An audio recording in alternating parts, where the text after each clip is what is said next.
Llevo esperando a esta película toda mi vida y no podría llegar en mejor momento.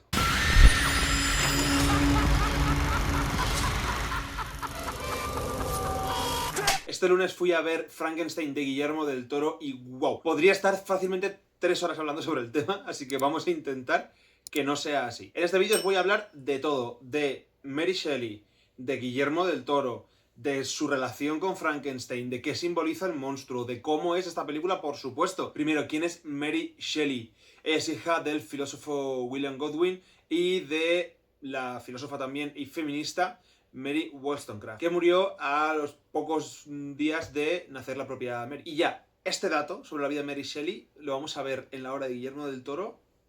Empezó Frankenstein en torno a los 18 años, durante el año sin verano, el verano de 1816, ya que el año anterior el volcán Tambora en Indonesia había sacado un montón de humo volcánico que había tapado prácticamente todo el mundo y había provocado un invierno que duró, pues eso, prácticamente más de un año. En estas condiciones insalubres y de un clima invivible, la gente se acabó refugiando en sus casas. Y Mary Shelley, junto con su entonces marido Percy Shelley, Lord Byron, John Polidori, la propia hermana de Mary y otras figuras más también de la época, se encerraron a hacer esa convivencia en la Villa Diodati y allí es donde nace esta historia, ya que Lord Byron propone una especie de competición entre ellos a ver quién es capaz de hacer la mejor historia de terror. Aquí también John Polidori escribirá The Vampire, la primera obra, digamos, registrada de cómo se entiende el vampiro, todavía muy vinculado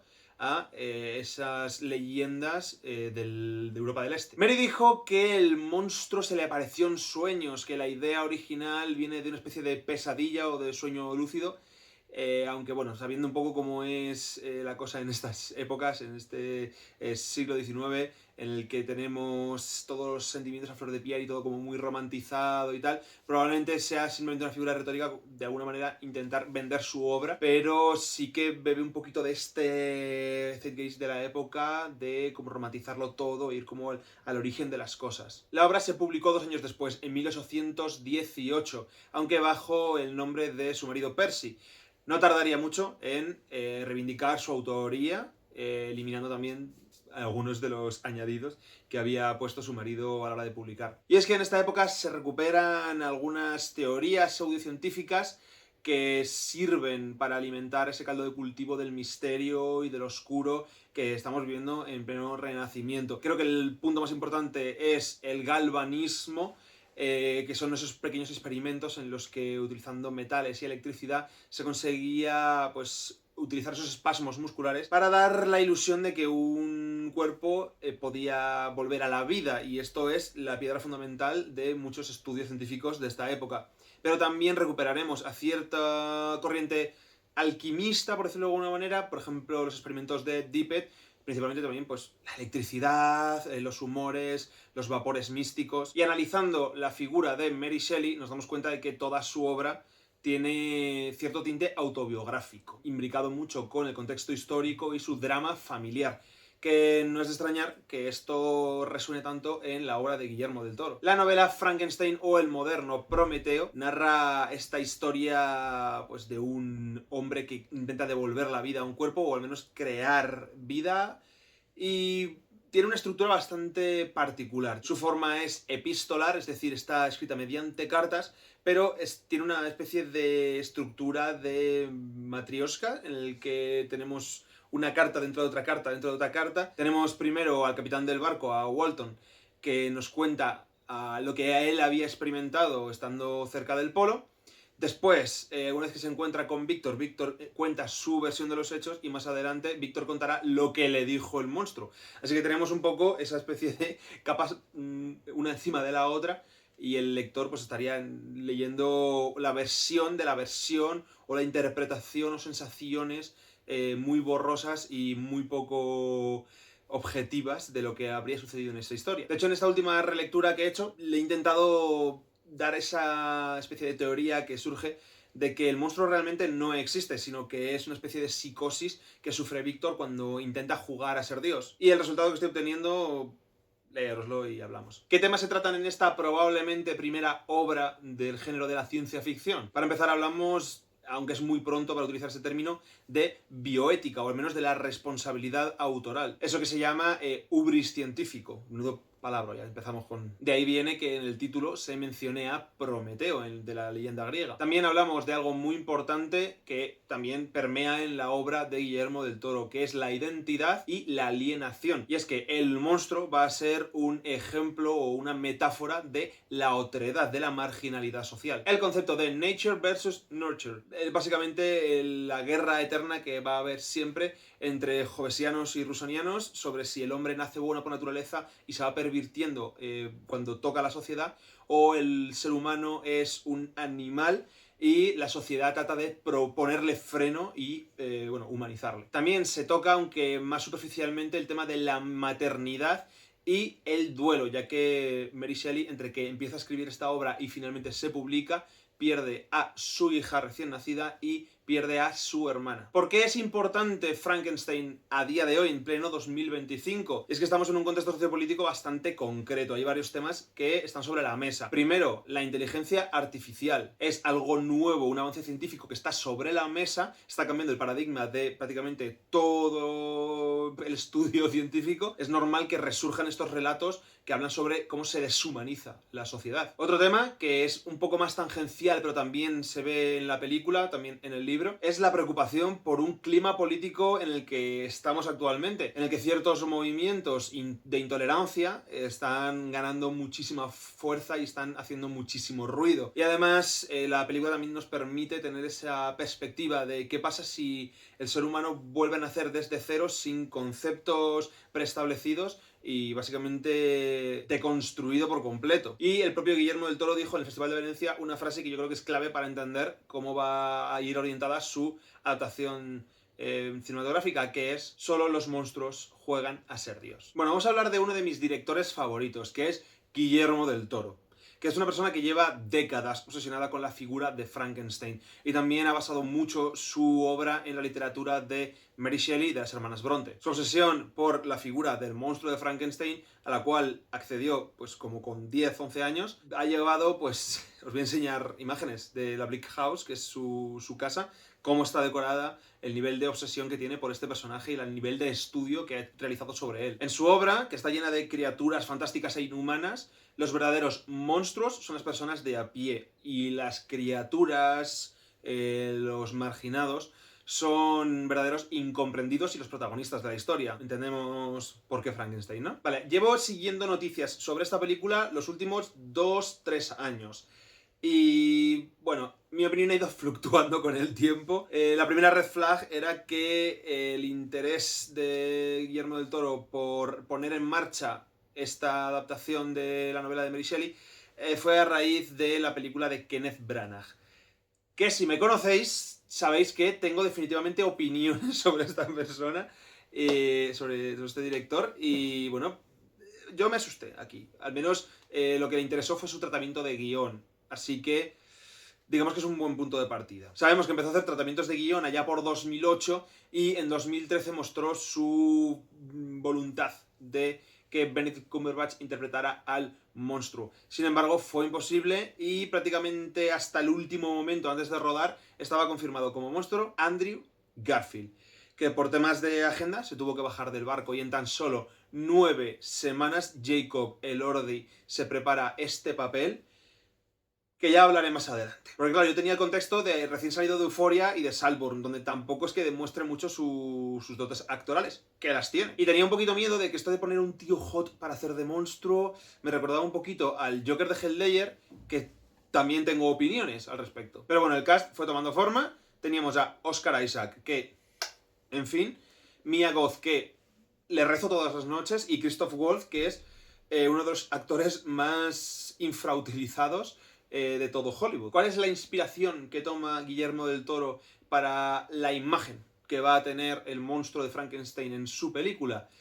Pues no se va al cine de los 50, a pesar de que ama la adaptación protagonizada por Boris Karloff, sino que se va al cómic, se va a las ilustraciones de Bernie Wrightson, que es el dibujante ilustrador clásico más reconocible de Stephen King, pero además está muy vinculado a Creepshow. También en una entrevista dijo que la estatua de San Bartolomé, que está en el Duomo, en Milán, fue un gran referente de cómo él interpretaba al personaje o de cómo él lo imaginaba en base a como la descripción literal de Mary Shelley, cómo se le notan los tendones. Igual os voy a dejar imágenes para que lo veáis porque es entendible mejor así. En entrevistas recientes de Guillermo del Toro ha dicho que este libro ha sido bíblico en su forma de hacer cine y que ha sido algo que le ha ido persiguiendo durante años. En una entrevista, pues hace nada, dijo algo bastante fuerte, que es que todo el cine que ha hecho hasta ahora era nada más que un ensayo y una preparación de cómo se hace cine para poder hacer a Frankenstein.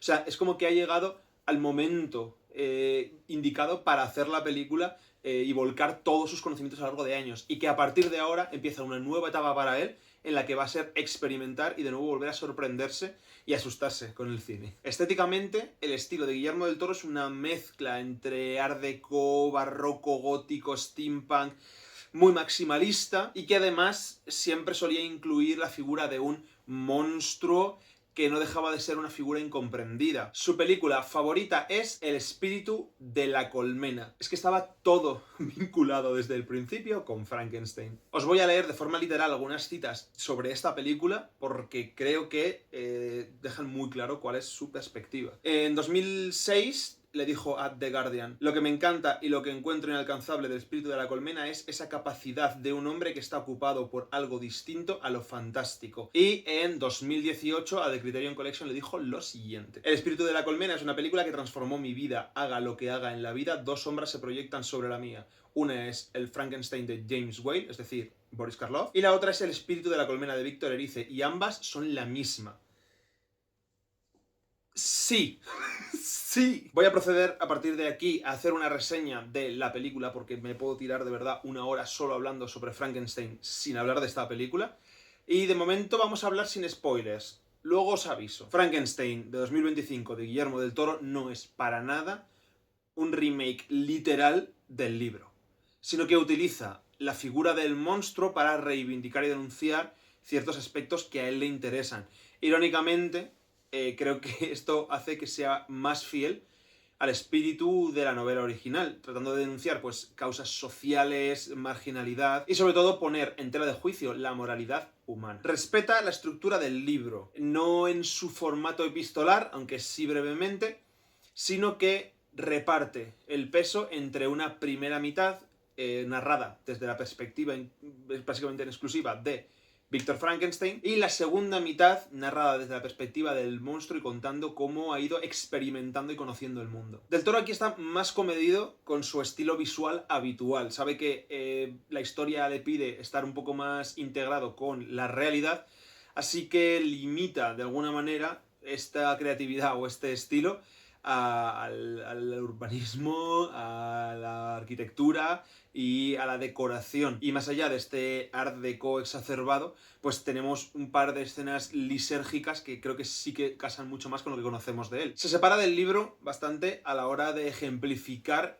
de dónde salen esos pensamientos alternativos que tiene Víctor Frankenstein. En la obra de Mary Shelley tenemos a Agripa o Paracelso, mientras que en la película habla de cosas de la cultura milenaria asiática, habla de los puntos de chi, habla de la acupuntura, y creo que, no sé si es intencional, de alguna forma trata de criticar ese pensamiento, esa doctrina eurocentrista. Lo único que realmente diría que lamento de la película es que elimina por completo la posibilidad de que el monstruo no exista, lo que os he dicho antes, de esta última relectura que estoy haciendo, en la que el monstruo es simplemente pues la sombra que persigue a Víctor Frankenstein, pero no necesariamente un monstruo literal. Pero hablaremos de más cambios en la zona de spoilers al final del todo, porque creo que todos los cambios que ha implementado Guillermo del Toro respecto de la novela sirven al propósito de contar una preciosa historia. En cuanto a interpretación, a los actores, empezamos por Jacob Elordi. ¡Oh, Dios mío! O sea,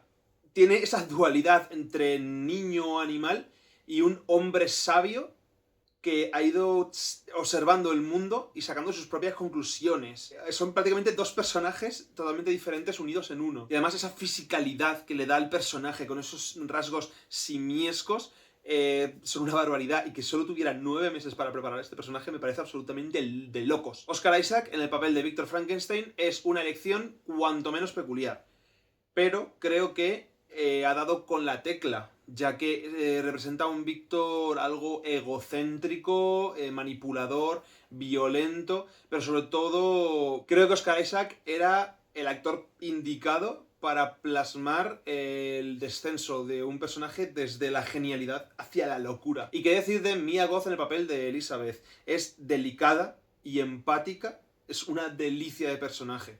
Que además ella siempre tiene como este rollo muy sutil que también sabe lanzar hacia lo más exacerbado y más brutal de su acting, que lo hemos visto en la trilogía de X, pero aquí está súper contenida. Tiene un momento en el que tiene una lágrima a medio caer que me parece una absoluta barbaridad. En cuanto a la dirección artística, maquillaje, caracterización, vestuario, esto da para otro vídeo solo hablando de este tema. ¡Qué absoluta delicia! Guillermo del Toro tiene pues esta imagen, como hemos dicho, muy personal y se ha visto obligado a bajarle un poquito el volumen.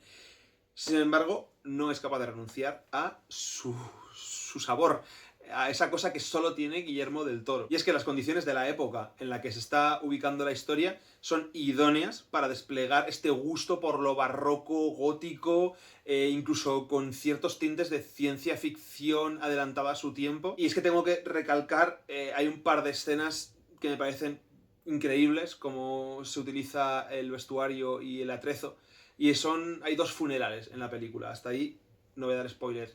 La belleza que hay en el primero de ellos, el ataúd, cómo parece una cápsula espacial, cómo todas las personas que asisten están vestidas de una manera concreta en el que parece un ritual pagano en toda regla, cómo toda la arquitectura y todo lo que decora ese funeral es que es una absoluta magia, más luego el simbolismo de los colores, que eso es otro tema que de nuevo da para otra hora solo para ese tema. Tenemos la suerte de que Guillermo del Toro ha decidido que el castillo o la torre de Víctor Frankenstein la vamos a ver en detalle. Tenemos una minuciosidad en este decorado que es... Me da miedo lo detallada y lo tremendamente delicada que ha sido la construcción de este escenario. Y tiene pinta de que muy poquito ha sido hecho digital. Sobre todo porque tenemos unas zonas prácticamente desde lo alto de la torre, arriba del todo, donde el pararrayos, hasta las catacumbas, tenemos varios escenarios visualmente muy distintos y muy identificables y a la vez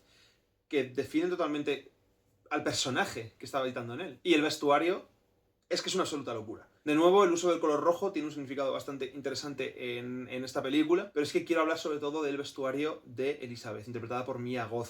¡Qué absoluta delicia! Tiene 2 vestidos en concreto que me vuelven loco. La presentación de Elizabeth es con un collar dorado con escarabajos de lapislázuli. Esta vinculación con la mitología egipcia directamente con la muerte me parece un acierto y un detalle de pureza por parte de Guillermo del Toro que es que solo puedo aplaudirle. Pero es que más adelante tendremos un vestido negro y rojo en el que el encordado del corsé nos va a recordar de manera simétrica a un cuerpo abierto, expuesto al espectador. Y ese tipo de imágenes que no son... Quiero no sobreintelectualizar esto, pero son simétricas o son paralelismos para que entiendas el mensaje que quiere darte sobre los vivos y sobre lo que hay más allá de la vida. Un detalle espectacular, que es una fricadita del propio Guillermo del Toro.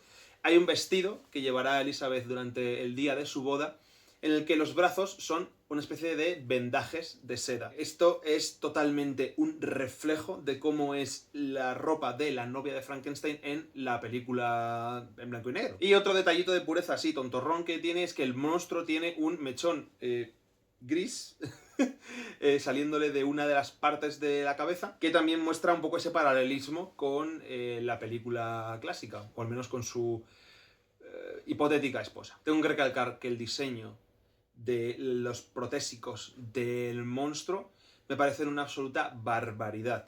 No ha querido recurrir a cicatrices especialmente vistosas o abiertas, sino que ha querido jugar con algo más anatómico o algo más orientado a lo médico, algo muy parecido a lo que decíamos en San Bartolomé del Duomo. Quiero saber vuestra opinión sobre el diseño del personaje, porque aunque yo tengo muy claro que a mí me encanta la versión de los años 50 o la versión clásica de Boris Karloff, creo que esta es mucho más fiel al libro y para contar la historia que quiere contar me parece deliciosa. Otro tema que ha sido quizás el más criticado de la película es el tema del guión, el ritmo, el montaje. Sí que es verdad que no es una película especialmente ágil, pero creo que sí que tiene un valor esto en la película, y es que te da mucho más tiempo y espacio para que penetre en el espectador la emocionalidad, la sentimentalidad y la capacidad de vislumbrar el paisaje y explorarlo todo. En mi experiencia personal no he sentido que haya un momento de valle.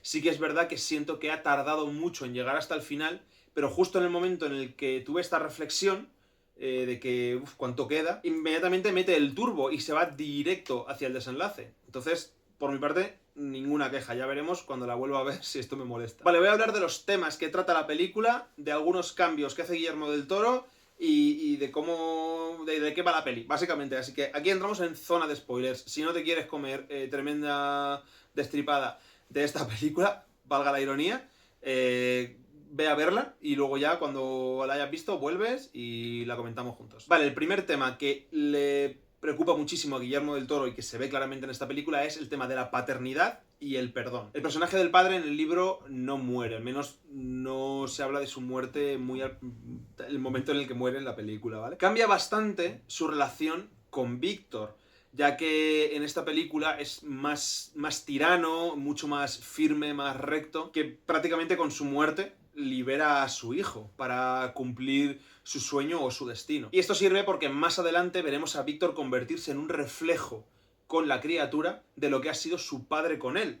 Solo que Víctor sabrá redimirse de esto, reflexionar y pedir disculpas en el último momento. Violencia y ética científica. La película es violenta, no rehúye de ser explícita, ¿vale? De utilizar sangre, carne, vísceras. Sin embargo, no me parece que se utilice de forma gratuita, sino que es una herramienta o un vehículo para mostrarte la crudeza de cómo está formado el mundo. Las escenas más sangrientas de la película son escenas de supervivencia. Creo que esto es un mensaje bastante claro. En este sentido, me recordó mucho a unos vídeos que circulaban por internet de Nature is Metal, en el que veíamos pues, a depredadores cazando sus presas y alimentándose de ellos de una manera totalmente sin maquillajes, de manera explícita, por supuesto, pero sin un mensaje detrás, simplemente la naturaleza abriéndose paso y viendo cómo funciona, cómo son sus mecanismos.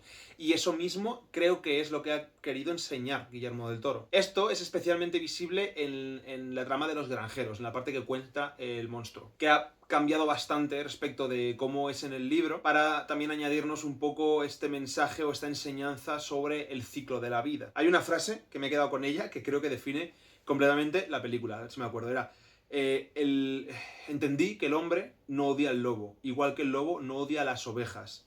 El mundo estaba sumido en un círculo interminable de violencia. Y esto es una enseñanza que recibe la criatura simplemente observando el mundo. Hay algo que echo de menos de esta subtrama de los granjeros, que es esa enseñanza o esa crítica a los prejuicios de la sociedad ante pues, la deformidad del propio monstruo, ya que en el libro tenemos que se encariña de ellos y consigue establecer este vínculo con el anciano ciego, que le acoge sin ningún tipo de problema, y en cuanto aparecen los hijos, enseguida, por el aspecto que tiene, le echan de su casa y le agreden. Aquí no, aquí hemos visto que pues, ha tenido ya un contacto previo con ellos, le han tomado por una criatura del bosque, un monstruo, y desde el primer momento se lo quieren cargar. Entiendo que por posible repetición también han quitado la escena en la que el monstruo salva a una niña de ser ahogada en el lago, que también es hipermítica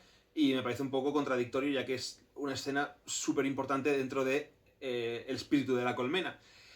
Entiendo que es por esta reiteración de temas, pero es que a la vez me lo habéis quitado del anterior, entonces Guillermo, ¿qué onda? Pero bueno, es un tema que creo que subyace y a lo mejor él no quería que fuera tan principal porque pues, imbrica con toda la historia. Vale, otro cambio bastante importante, bastante radical que se hace respecto del libro es limpiar los pecados del monstruo. Me explico. En la novela se habla de cómo la criatura le cuenta a Víctor que mató a su hermano el pequeño William y consiguió inculpar a Justine. Y que nada va a frenar ese impulso de venganza de o mueres tú o muero yo. Aquí prácticamente las muertes que provoca el monstruo son o sin querer o previamente provocado. No hay esa maldad intrínseca que sí que se le da en la novela. Y hablando de Justine, es otra trama que...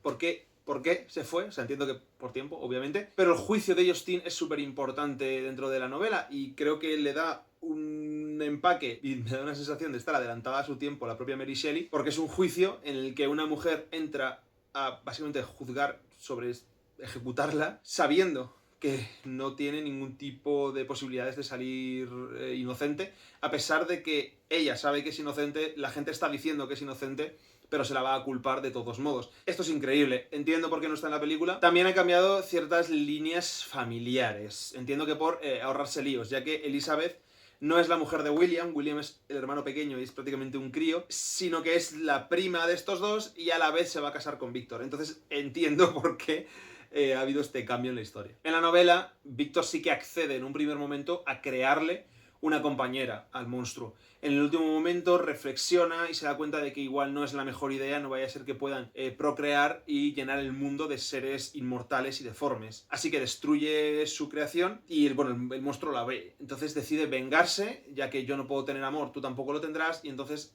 acaba con la vida de Elizabeth. Sin embargo, en la película, Elizabeth, que tiene otro planteamiento totalmente diferente y tiene mucho más protagonismo en la historia, conoce al monstruo desde que está en las catacumbas del castillo, tiene mucha empatía por él y se fascina, sobre todo, tiene una fascinación científica por una criatura que acaba de nacer, que es absolutamente pura. Incluso hay cierto tinte de dilema ético-religioso en todo esto. Ella no se enamora de él, no va por ahí el tema, pero sí que se fascina mucho de la existencia de un resucitado. Y por último, el cambio más significativo de la novela, que yo creo que es el final, el desenlace. Víctor promete seguir al monstruo a cualquier parte con afán de destruirle y finalmente el monstruo encuentra a Víctor muerto sin ser capaz de darle fin.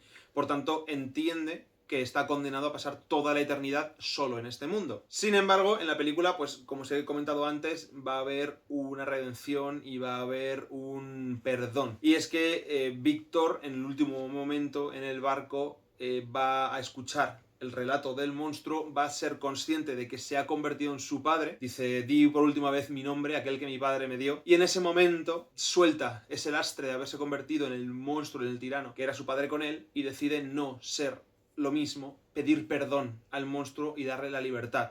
Sin embargo, no acabará con su vida, así que el monstruo estará condenado a vagar eternamente por el Polo Norte. Y hasta aquí todo lo que puedo decir sin parar frame a frame todo lo que está pasando en la película. Hay un montón de detalles, tengo un montón de apuntes de qué me ha parecido esta película y de verdad que creo que es la mejor adaptación que he visto hasta ahora de la novela de Frankenstein.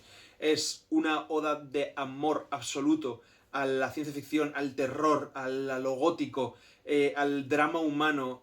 Es la película que más se acerca a una reflexión filosófica sobre la vida y la muerte y la creación y lo que decía al principio, creo que en el contexto en el que estamos, en el que pues eso, el auge de la IA, el auge de la ultraderecha y todas estas cosas, este mensaje, esta película o lo que intenta transmitirnos es crucial y creo que hay que entenderla y saber leer entre líneas. Tiene una delicadeza, un acercamiento tan puro de una persona absolutamente obsesionada con este personaje, que se nota su obsesión en el cariño y el amor que le profesa en cada detalle. De verdad es una película llena de detalles.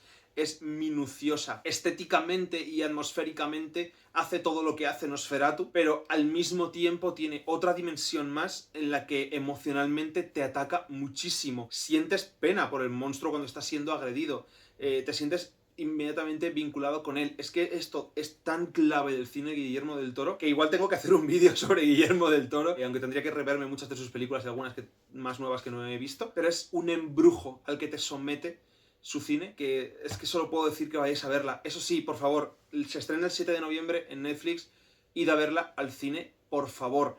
El diseño sonoro es una maravilla. El diseño de vestuario es increíble. Hay que apreciar esos detalles en pantalla grande. A no ser que tengáis un proyector en casa o una pantalla que ocupe toda la puñetera pared y un sistema de sonido increíble, por favor, id al cine a verla. Merece muchísimo la pena. Hay bastantes películas este año que diría que merece muchísimo la pena verlas en el cine, y esta, desde luego, es una de ellas. Y ya paro, que me estoy poniendo un poco intenso y estoy empezando a hiperventilar, normal, con este tremendo peliculón. Así que déjame por ahí en comentarios cuál es tu película favorita de Frankenstein o cuál es tu monstruo clásico favorito. Yo, quiero decir, no tengo que explicarlo, ¿no? Me encantan los monstruos clásicos, mi favorito es Frankenstein. ¿Por qué? Pues, mira, vete para atrás y empieza otra vez de nuevo el vídeo. Es un pedazo de personaje y de dilema moral existencial, todo lo que sucede con él. Es una delicia, me encanta el cine existencial que reflexiona mucho sobre el drama de la identidad, y es que es lo que me ha dado Guillermo del Toro.